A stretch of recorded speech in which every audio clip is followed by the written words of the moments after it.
Saludos, muy buenas noches, sean todos bienvenidos y bienvenidas, como no, a un programa más de Más que Política, el debate político. Nuestra cita con todos ustedes en riguroso y directo todos los miércoles a partir de las 9 de la noche, compartiendo esta mesa de debate y, por supuesto, compartiendo temas de interés y de primera línea. Hoy vamos a hablar de dos temas que para nosotros es importante, por supuesto, no vamos a saltar, y ya me estoy repitiendo mucho con el presupuesto, por supuesto, no vamos a saltar la conformación del gobierno de España y las negociaciones que se están llevando a cabo y las últimas noticias. Y también vamos a hablar de Fitur, que vemos cómo hay representación de varios municipios y de varias regiones en la cita de la Feria Internacional que se está celebrando en Madrid. Y vamos a entrar ya en materia, ya volvía yo con el por supuesto, fíjese usted por dónde, presentando la mesa, las personas que están conformando esta mesa de debate. Tenemos con nosotros a Hugo Roy, buenas noches. Buenas noches. ¿Cómo estamos? Pues muy bien, yo siempre estoy bien, o lo intento por lo menos. Con fuerza. Sí. Don Carlos Carreño, muy buenas noches. Buenas noches, Paco. ¿Cómo estamos? Como una moto, también. Aquí estamos todos muy fuertes esta noche. Don Domingo Riguelo, buenas noches. Muy buenas noches. ¿Cómo estamos? Muy bien, no podemos quejar. Hombre, siendo los tres de Telde, parece ser que la noticia de la política en Telde pasa por la dimisión de la presidenta del Partido Popular. Sí, bueno, acabamos de llegar con esa noticia que se estaba produciendo después de la reunión extraordinaria del Congreso Extraordinario que acaban de hacer, y yo creo que era inevitable también, después de los últimos resultados. Yo creo que incluso se tenía que haber producido antes de las elecciones. Le hubiera hecho un favor al partido, teniendo en cuenta pues las circunstancias de que lo que es a nivel personal tenía la número uno del PP, y creo que teniendo en cuenta las condiciones en las que se había quedado el partido, pues era inevitable. Incluso si desde un punto de vista ciudadano, creo que al PP le convendría pues hacer una limpieza profunda de lo que es la cúpula del partido, si quieren de verdad pues dar una imagen renovada en lo que es en Telde. ¿Alguna evaluación, Domingo? Bueno, yo creo que siempre que he venido aquí he sido muy crítico precisamente con la figura de Mari Carmen Castellano. Lo dije antes de las elecciones. Yo creo que fue un error del Partido Popular ir como candidata a una multiimputada, y además creo que lo pagó en las urnas. Bajar el batacazo que se llevó el Partido Popular, que hasta ahora yo creo que ha sido un batacazo histórico, que no había tenido esos números, solo se le puede achacar a la gestión durante 4 años de Mari Carmen Castellano. Espero que esto sirva como revulsivo, y siempre, espero que no sea solo un cambio de cara, y que, porque tampoco todo fue solo Mari Carmen Castellano, sino también tuvo algunos apoyos para que esas políticas y esas corruptelas se llevaran a cabo, y espero y deseo, además, y yo creo que incluso fuera de los micrófonos, por la amistad que nos une con Pepe muchas veces, yo se lo decía, digo, que con estas mujeres no hay forma de llegar a acuerdo, porque por toda la trayectoria de esos 4 años que tuvo, y ya no hablemos de los anteriores, que también está imputado por otras causas. Don Hugo Roy. Yo la verdad que me costó entender el error estratégico que cometió el PP presentando a Mari Carmen Castellano. Y lo que me choca ahora y me hace mucha gracia es aquella salvedad que le hicieron a la hora de juzgarla para no perjudicar el proceso electoral. Por eso ya que el proceso electoral se lo perjudicó ella misma. O sea, es un poco irónico, ¿no? Pero fíjese usted por dónde, que todos los ciudadanos no tienen la misma oportunidad que de un proceso se aplace. Claro, no, eso se dice estar bien conectado, ¿no? Es decir, por un proceso judicial se supone que se estipula al juez cuándo se celebra, cuándo tiene lugar. De hecho, han habido casos de otras formaciones en situación parecida y no se ha tenido esa salvedad. Pero que ya pasaron 6 meses de las elecciones, claro, y no se ha puesto la fecha de ese juicio. Sí. O sea, y no hay una justificación legal para que eso fuera así, con lo que está produciendo o puede haber producido indefensión en otros acusados. O sea, una dilación indebida que puede favorecer a que algunos se les rebaje las penas, como ya hemos visto en otros juicios. Incluso, por supuesto, sí. Y aparte, o sea, quitando ya lo judicial y todo el tema de la corruptela, que eso ya habrá quien lo decida, me cuesta entender un error estratégico tan grande por parte del PP. Me cuesta entenderlo. Pues vamos a entrar en materia y vamos a entrar en el primer tema que quiero poner sobre la mesa, y en este caso la actualidad, en la situación que está viviendo el país, España, en no todavía tener conformado un gobierno después del 20 de diciembre. Yo creo que, bueno, primero nos está costando ser conscientes de que ha cambiado el panorama totalmente. Esto ya no es sota, caballo y rey. Ahora hay que sentarse, hay que negociar. Ahora hay que preocuparse del país, sobre todo. Sí es cierto, y lo hablamos fuera de micro, que en campaña se dicen muchas cosas, se habla mucho y no voy a hacer y voy a hacer, y las famosas, las tan cacareadas líneas rojas. Yo creo que ahora mismo, perdón, la línea roja tiene que ser la situación actual. La situación de 14 millones de personas viviendo en situación de pobreza, de las que hay que decir que 600.000, solo 600.000 de esos 14 millones perciben una ayuda de 420 euros. Es decir, vamos a pararnos a pensarlo, una persona, una familia viviendo con 420 euros, porque encima esa ayuda es familiar, no es personal. Yo creo que la línea roja tiene que ser esa. Hay que olvidarse un poco de jugar con fichas de colores, hay que pensar un poco en el conjunto del país. En Alemania, pongamos el caso de Alemania, Finlandia, hay gobiernos de muchos partidos. De hecho, una cosa que yo he comentado mucho, en Alemania están gobernando Partido Conservador y Partido Socialdemócrata. La cartera de Hacienda la tiene un socialista. Es decir, nos rasgamos las vestiduras por esos pactos fantásticos o imaginarios que se están hablando ahora. Yo creo que ahora convendría hablar más del país y ver cómo sacamos esto adelante. Porque hay que mirar qué talentos, qué capacidades, qué habilidades hay en todas las formaciones políticas que podrían conformar el teórico gobierno. ¿Claro? Hombre, yo he tenido la oportunidad de hablar con gente de Podemos, con gente del PSOE, y me sorprende y me alegra también ver a alguien del PSOE que es capaz de decir que estamos en un momento en el que las líneas rojas no pueden ser líneas continuas, tienen que ser líneas discontinuas. Tiene que ser somos un país, y ha quedado demostrado en las elecciones, súper plural. Somos un país que tiene un montón de matices, ya no solo de izquierda y derecha. Y ahora tenemos gente que no quiere estar en ninguno de los extremos, y sin embargo todos queremos pues vernos representados. Y lo que estamos asistiendo ahora mismo en el Congreso es un juego de tronos en el que lo que quieren los partidos es no perder ninguno su cuota de poder antes de realmente llegar a un buen fin, como sería el de la gobernabilidad de España con multicolor, con varios partidos, pero todos llegando a un acuerdo. A mí la verdad que me preocupa la imagen que estamos dando, en el sentido de que cada partido quiere intentar gobernar España desde su punto de vista, desde sus principios, desde sus ideas inamovibles, porque esas son las mejores, y no pretender pues influir en los demás partidos para que entre todos pues se lleven a cabo reformas que al final nos gobiernen a todos. Es decir, no van a haber normas, ni leyes, ni proyectos que nos favorezcan a todos, y lo que tenemos que hacer es intentar favorecer a la mayoría. En este caso, por ejemplo, algo tan inmediato como tiene que ser los 14 millones de personas que se encuentran en situación de riesgo. Yo creo que los ciudadanos ya hemos hecho nuestro trabajo, que era votar. Ahora le toca a los políticos realmente ponerse las pilas y gobernar. Entonces, me parece a mí que nos falta todavía madurez política para poder sentarnos y poder hablar. Esa es mi opinión. Domingo. Yo la última vez que hablamos del tema de los pactos y demás, yo ponía un poco la realidad que había y la dificultad. Bueno, en estas últimas semanas se ha aclarado un poco, sobre todo con la posición que ha tomado Ciudadanos, que dice que no va a apoyar ningún gobierno, sino que se va a abstener en cualquier pacto con PP o con el Partido Socialista.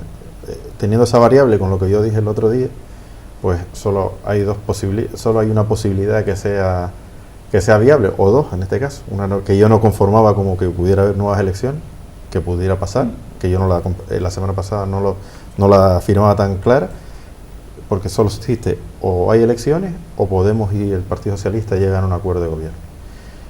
Partiendo de esa premisa, que son las dos únicas posibilidades que hay, que hay una ruptura en las conversaciones que hay ahora mismo, porque hay conversaciones, sí, lo que no podemos, o cuando hay digamos una negociación de este calado, creer que las negociaciones o los temas que se están tratando son los que salen a la prensa. Eso son globos sondas y son filtraciones interesadas de unos y de otros para que esas otras conversaciones que está habiendo pues puedan ir dirigiéndose a un lado o al otro. Yo el otro día de hecho criticaba a Podemos el tema de la línea roja que marcaba con el tema catalán, porque no creía que era lo primordial ahora, y creo que en estas últimas semanas se ha publicado una oferta, que igual me equivoco, me corrige Hugo si me equivoco, de que el Partido Socialista, o en este caso más bien Pedro Sánchez, hablaba de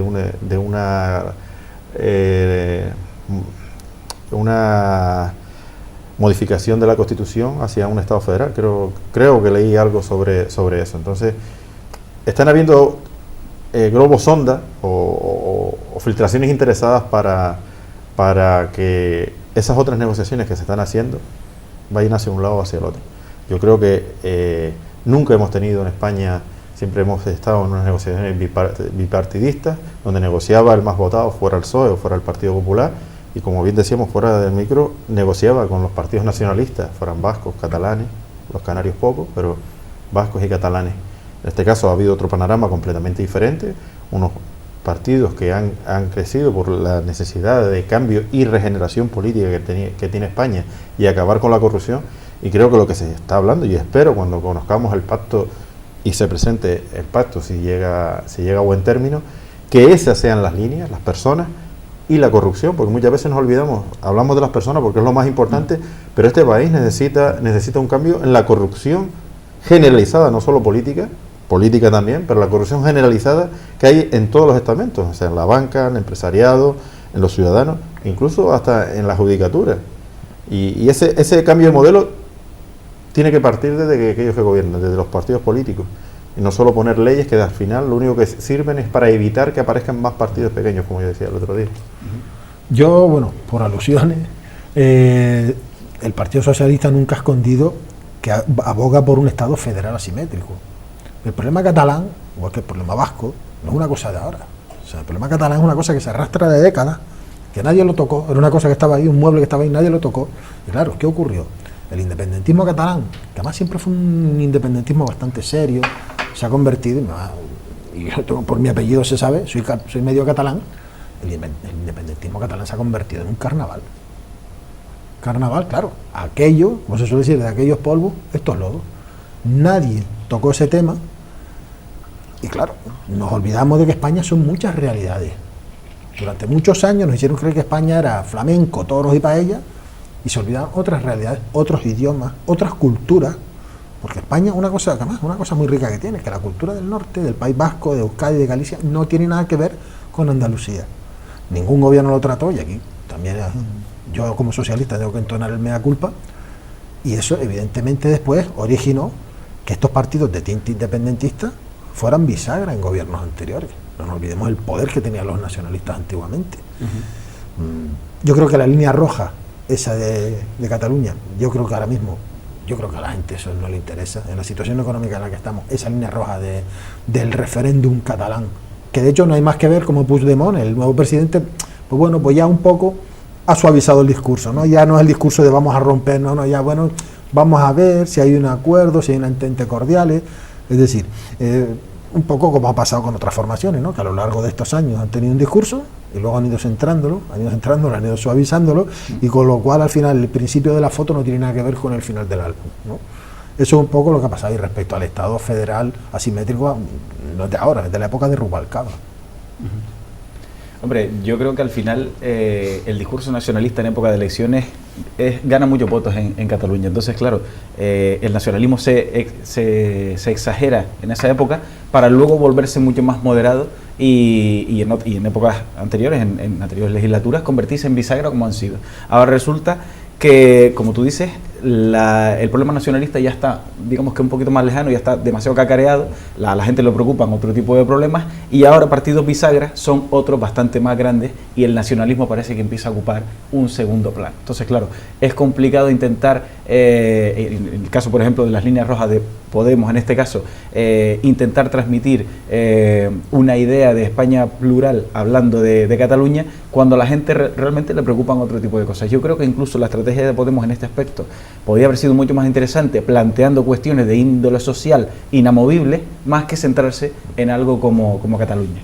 Porque el problema catalán para Podemos era, digamos que, condición sine qua non para empezar a hablar con nadie, cuando quizás teniendo el foco de atención de tanta gente, podía haber aprovechado para intentar posicionar cuestiones de índole social que realmente fueran una llave fundamental para que otros partidos transmitieran a la gente que los problemas no son los de Cataluña en este momento, sino los de todos los españoles. Creo que perdieron una oportunidad, y el nacionalismo ahora mismo, también es verdad que es muy fácil verlo desde una postura canaria tan alejada de Cataluña, pero creo que pasa a un segundo lugar en lo que a nivel de calle se refiere. Yo sé que desde sus inicios y de su creación el Partido Socialista ha sido federal, pero nunca ha defendido esas posturas federales, salvo en Cataluña precisamente, pero en los gobiernos que han tenido el Estado, que han sido mayoritarios, nunca han defendido esa postura.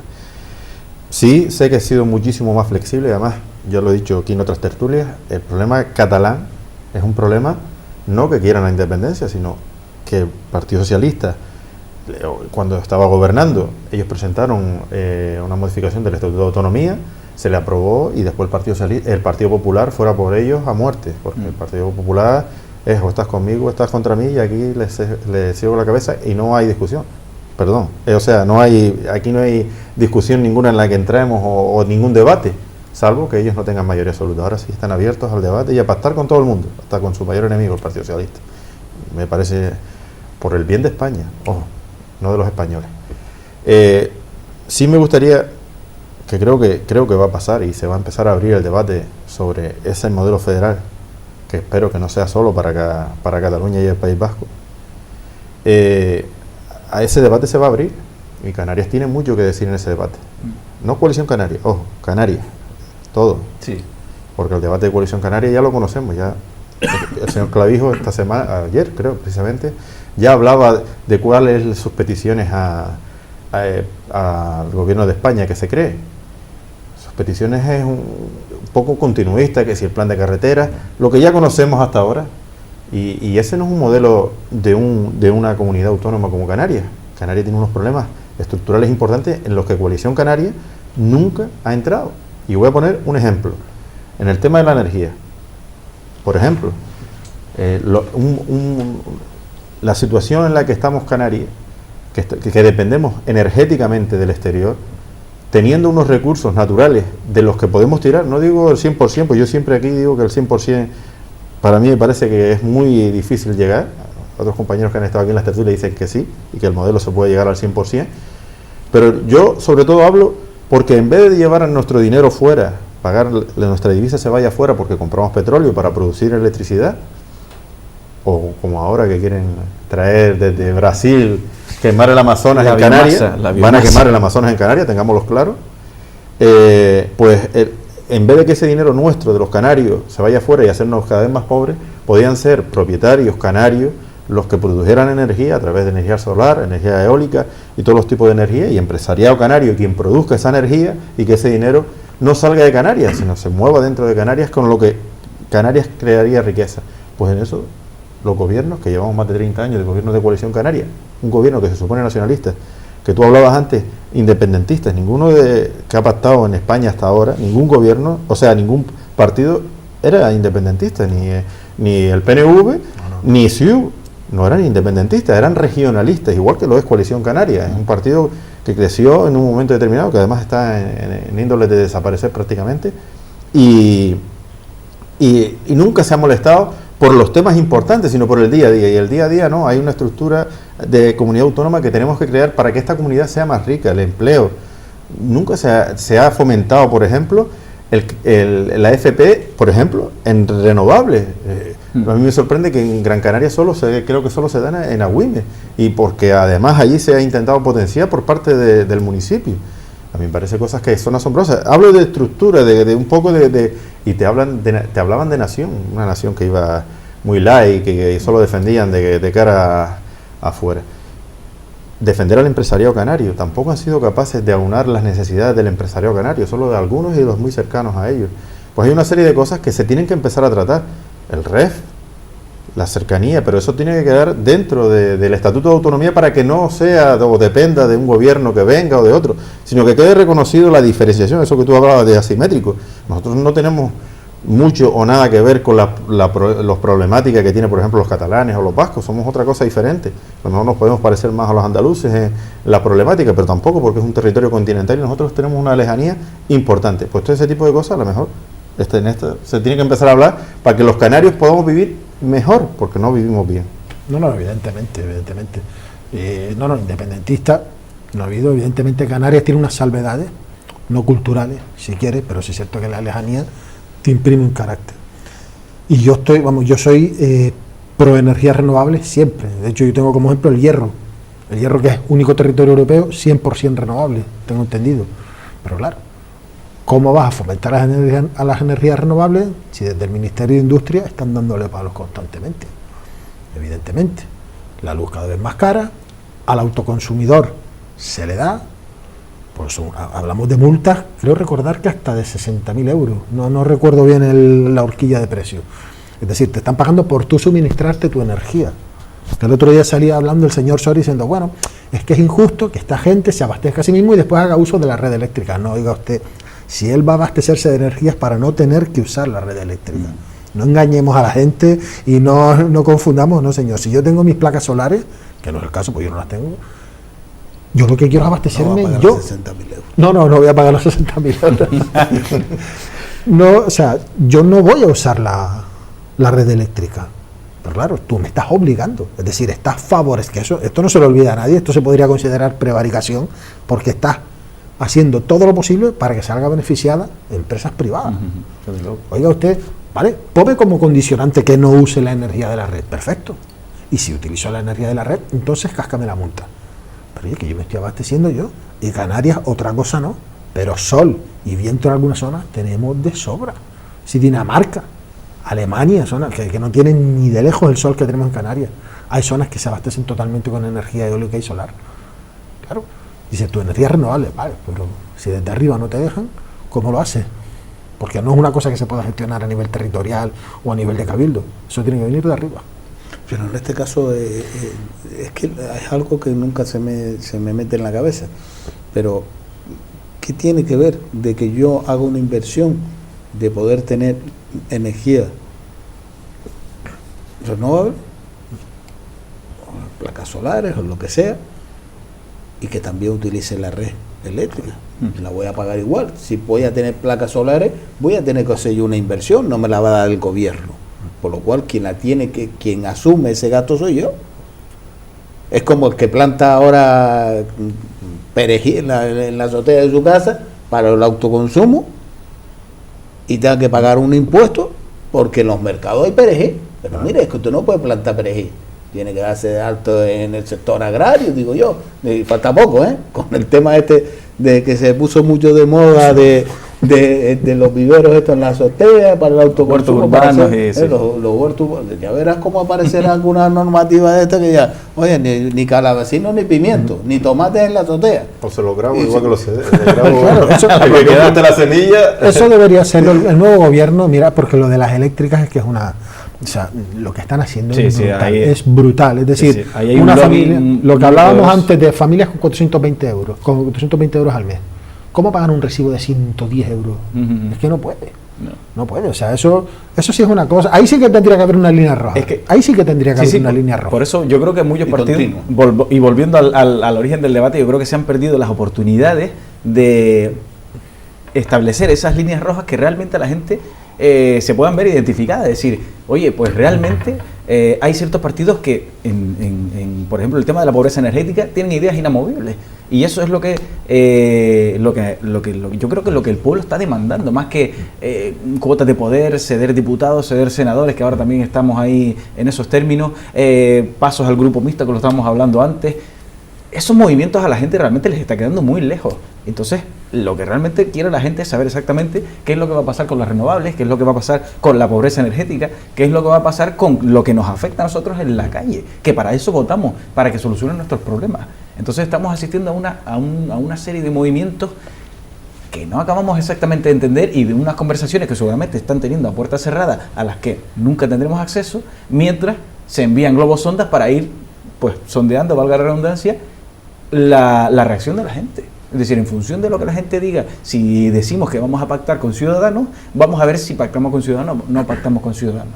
Se están quedando demasiado lejos de la calle y al final estamos corriendo el peligro de que nos va a pasar lo mismo que cuando estaba PSOE y PP. Ellos van a estar gobernando para una serie de personas que no somos nosotros. Lo que pasa es que ahora son 4 partidos. Se lo están, digamos, cocinando entre ellos, dicho así de una manera muy ramplona, pero se están quedando demasiado alejados de las necesidades de la gente. Y es algo que, desde luego, no creo que yo, como digamos que novato en estas líderes de la política, no creo que sea lo que la gente demanda ahora mismo. Pero no se marca unos ciclos de nos preocupamos por los desahuciados cuando estamos en la oposición y cuando estamos en el gobierno no buscamos alternativas o soluciones, nos preocupamos de la pobreza energética cuando estamos en la oposición, mientras estemos en el gobierno no buscamos soluciones, nos preocupamos de los desempleados cuando estamos en la oposición, cuando estamos en el gobierno tampoco nos preocupamos. Hay que mojarse y es muy fácil hacer oposición cuando no tienes que mojarte y luego cuando tienes que realmente mojarte no quieres arriesgarte. Valga el caso, por ejemplo, del caso Cataluña, el caso del PSOE, que ha defendido el federalismo y las veces que ha estado en el gobierno no ha querido tomar esa decisión, no ha querido arriesgarse a, digamos, que a meterle mano al tema del Estado federal, precisamente para no soliviantar un ambiente político en el que en unas elecciones futuras podría verse afectado. Entonces yo creo que los partidos deberían empezar a mojarse y empezar a velar por los intereses que realmente ellos creen que son los más adecuados y dejar de gobernar a 4 años vista, pensando siempre en unas futuras elecciones. Domingo, yo creo que el Estado federal del Partido Socialista está años luz al Estado federal del independentismo del señor Tomás. Tomás quería seguro cambiar incluso hasta la justicia y yo creo que cambiaba hasta las leyes. Bueno, lo primero es que el señor Tomás ha dimitido hasta como diputado, con lo que no está ni afuera, porque eso también no todo el mundo lo hace. O sea, y sobre todo si tiene causas pendientes, normalmente se quedan eso seguro. Eso es una cosa en valorar que me gustaría recalcar, no porque yo voy a defender, sino porque cuando me enteré que había dimitido me pareció, digo, lo que tenía que hacer. Y asumió sus errores y creo... Esto de los aforados, también empezamos la entrevista hablando cómo se dilatan los procesos judiciales. Ahora como estamos empezando un carnaval y a mí me gusta bastante la chirigota de Cádiz, allí gobiernan uno de los nuevos partidos. No recuerdo exactamente cómo se llama. Es de la marca Podemos. De la marca Podemos, de la marca Podemos. Y el alcalde es de esa marca. Vamos. Y me hacía gracia una chirigota que precisamente decía los cambios, que si antes iban a hacer esto y después lo cambiaron, si ahora decían esto y después lo cambiaron, hablaba de la chirigota y después dice, vino a cambiar a la alcaldesa, que era del PP de toda la vida, dice, vamos a ver si por favor no vuelve y la colocan, ¿no? Esto era una cosa graciosa, pero sobre todo lo digo porque no por otra cosa, porque usted hablaba Paco, de que se promete una cosa fuera y otra dentro. Hay que tener en cuenta que los partidos que se han presentado, los nuevos partidos, no han tenido experiencia de gobierno y los que conforman esos partidos, en muchos de los casos, vienen de la universidad, son gente normal, vienen de sus trabajos, de sus empresas, ciudadanos normales de a pie, y no han tenido una experiencia de gobierno. No trato de justificar esto, sino trato de que muchas veces se ven los toros desde la barrera y no es lo mismo verlo desde la oposición que después tú asumir y tener que dar las soluciones a aquello que tú buscas que se den. Hablo, por ejemplo, del caso de las hipotecas. La ley es la ley y nadie se puede saltar la ley. Y muchas veces se piensa que desde la política se puede uno saltar la ley, son poderes diferentes. Yo creo, sin tratar de justificarlo, que es muchas de estas ocasiones que es lo que pasa, ¿no? Que falta de inexperiencia. Y después hay otra gente, que no me refiero a ninguno en particular, que prometen aquello que saben que al ciudadano les puede interesar. Hablo de que no lo estoy uniendo a estos partidos, sino a otra gente que prometen cosas por prometer y ganar el voto. De todo habrá en la viña del Señor, ¿no? Pero que muchas veces lo que ocurre es que son gente inexperta dentro de la política. Por ejemplo, uno de los que prometieron y no dieron a los ciudadanos lo que pretendían era Mariano Rajoy, que no iba a subir los impuestos. Recuerda las grandes mentiras que prometió en campaña y que me pueden decir, no, Zapatero nos dejó esto mal. Bueno, la justificación trasladar esto a otros no vale. O sea, tú me puedes decir, oye, mira, esto estaba peor de lo que yo pensaba, lo puedo entender, pero es que tú prometiste unas cosas sabiendo ya que España estaba mal, que tenía unas cifras de paro impresionantes, prometiste una serie de cosas que después cuando llegaste no cumpliste. Eso se llama engañar. No digo que se le perdona a PP, o sea, a Podemos y a Ciudadanos sus errores porque son inexpertos.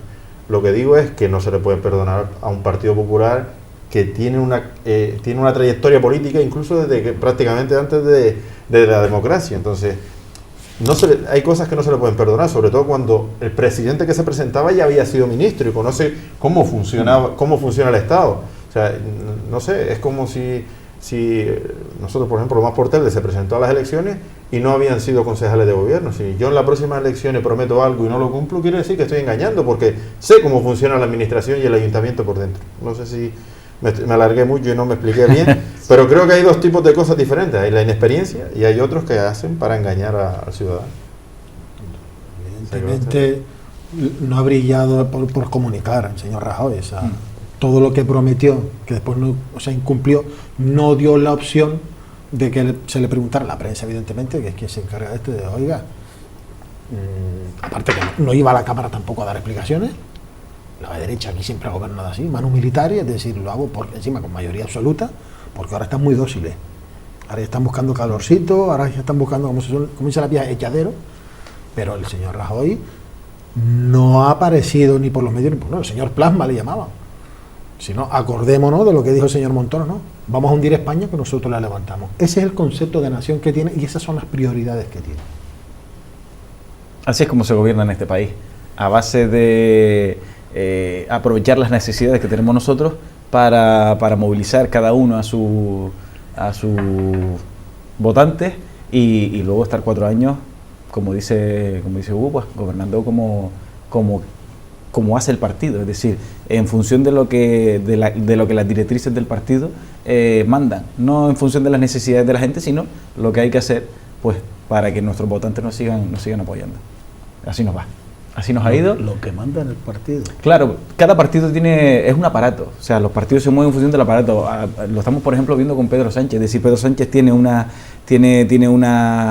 línea a seguir y quizás ciertos varones dentro del partido no le quieren dejar, no le pueden permitir. Estamos hablando de que tiene una maquinaria detrás, tiene un partido detrás que no te deja tampoco esa maniobrabilidad para tú poder, aunque tengas toda la buena voluntad del mundo, llevar a cabo ciertas políticas, las mismas políticas que has estado defendiendo. A lo mejor resulta que llegas ahí y el mismo partido te impide, por el funcionamiento de los partidos, sobre todo con más enjundia, con más tradición aquí, tienen, es decir, llegas, quieres hacer cosas, pero el mismo partido te impide hacerlas porque no le conviene al partido. Entonces, estamos ahí, no es fácil tampoco, el hecho de gobernar teniendo un partido detrás, respetando las directrices de ese partido, es complicado, sobre todo en lo que es PP, PSOE. Pero eso ocurre en todos los partidos, es decir, si es cierto que está a la base de la antigüedad.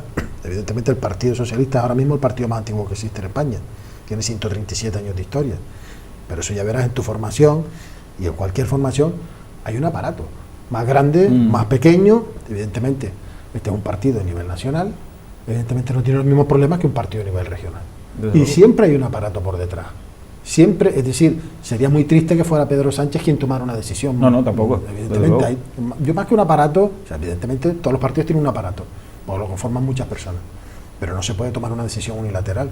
O sea, no se pueden hacer las cosas como un mesías señalado a dedo, que es lo que hacen otros partidos. Claro, no seré yo el que diga eso. Pero no puede pasar por la renovación de ese aparato.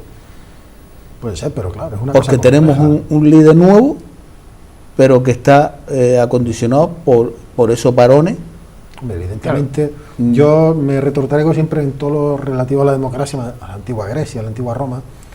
Había unos líderes, había unos cónsules, pero había siempre el senectum, que era lo que es hoy en día, lo que debería ser hoy en día el Senado, que eran unos consejeros, unas personas con cierta experiencia, unas personas que ya llevaban el Estado en la mente. Y el aparato de los partidos, de todos, a mayor o menor nivel, funcionan de esa manera. yo creo que también estamos asistiendo a un cambio en las estructuras de los partidos, es decir, listas abiertas, digamos que organizaciones a nivel local que funcionan con mayor representación para luego llevar esa, digamos que representatividad a instancias superiores dentro del partido. Yo creo que los partidos ahora mismo están empezando a cambiar sus estructuras para dar voz al mayor número posible de votantes, de afiliados, de lo que sea, para intentar enriquecer eso y que el partido realmente represente a la mayor parte de los votantes, para que luego esa voluntad se vea reflejada al final en un cabecilla que es Pedro Sánchez, que no es otra cosa, o no debería ser otra cosa, sino un portavoz de esa voluntad. Pero estamos fijándonos en la figura de Pedro Sánchez, pero puede ser la figura de cualquiera, de cualquier candidato que viene a lo mejor con una juventud, con otras ideas, con más entender a la sociedad, de no estar ese año tras año, ese caciquismo que hay en formaciones políticas. Yo me veo jóvenes que el más joven me parece que es de La Gomera, y veo una señora que lleva ya 20 años como diputada. Oye, que 20 años, ya es una profesional.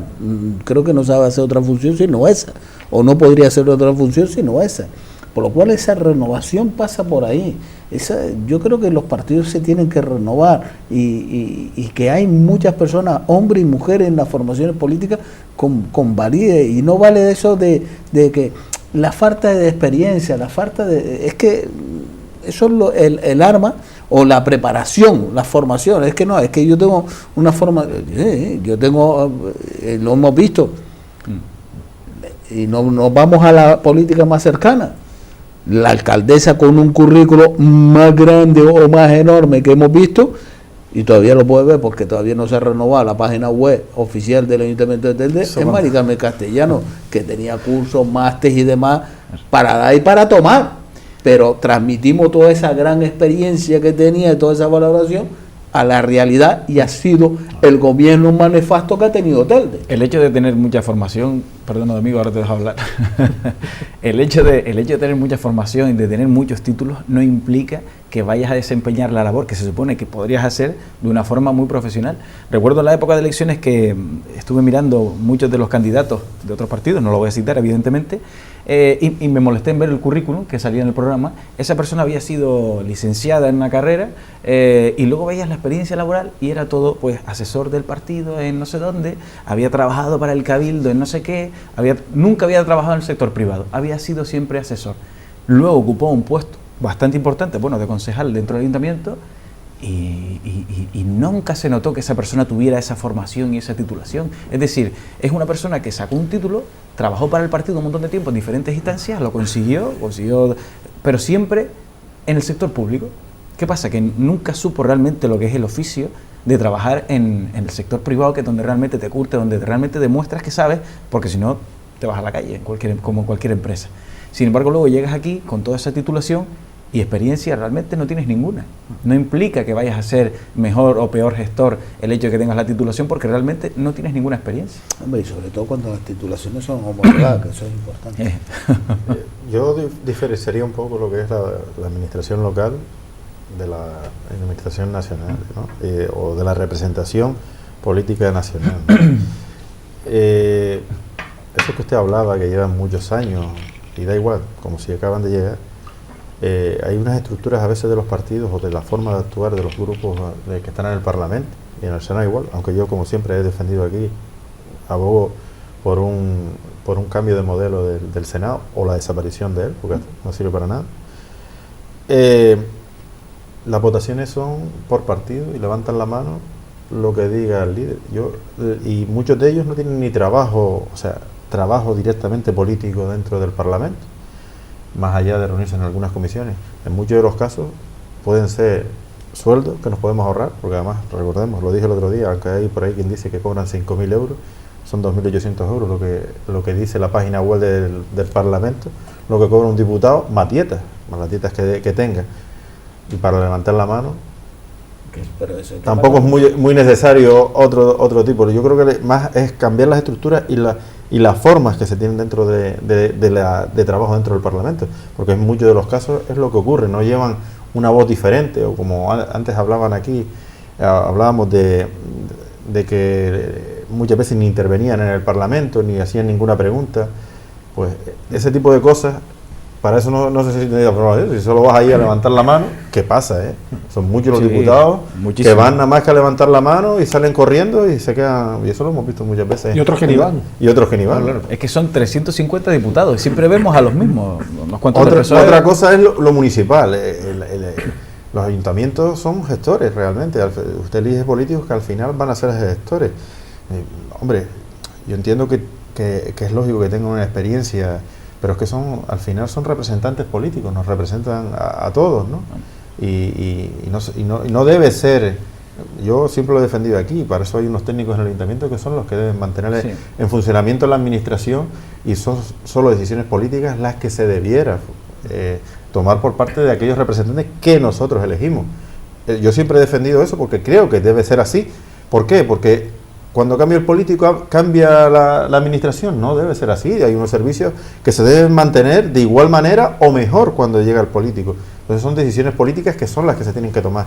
¿Cuál es el problema? Que como se está funcionando en los ayuntamientos, en la generalidad, yo diría que el 90% de los ayuntamientos, los concejales funcionan como gestores públicos. Y las políticas que se hacen a los vecinos van en función de la capacidad de trabajo, ya no solo de la formación, porque pueden tener muchísima formación, pero no tener ninguna capacidad de trabajo y parar completamente la administración. Y eso ocurre en el día a día de muchas administraciones. Y eso es a lo mejor lo que debe cambiar. Vale, ¿de qué me vale a mí tener mucha experiencia en lo privado si después mi experiencia en lo privado es, no sé, ser auxiliar administrativo o ser un gran ingeniero industrial que se dedica a hacer agua? Hombre, si te ponen a llevar el agua, a lo mejor tendrás alguna idea, pero si te ponen en el servicio de residuos sólidos, bueno, no sé.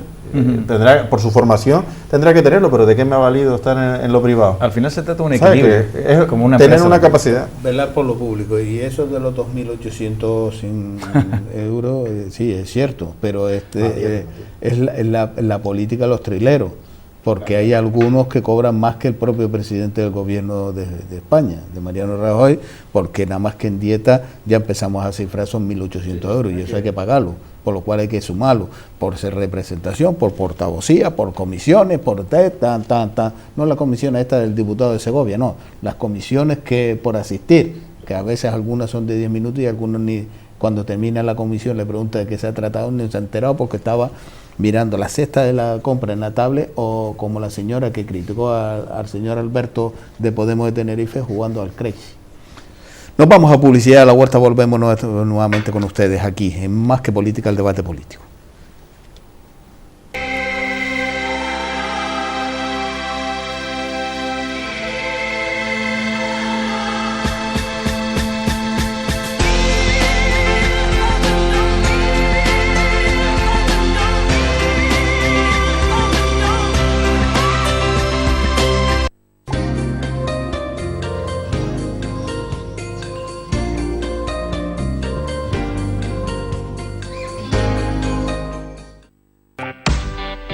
FDS Canarias. Ya puedes retirar los aparatos eléctricos y electrónicos. No te olvides que recogemos todo tipo de aparatos eléctricos y electrónicos gratuitamente. FDS Canarias, siempre apostando por el medio ambiente.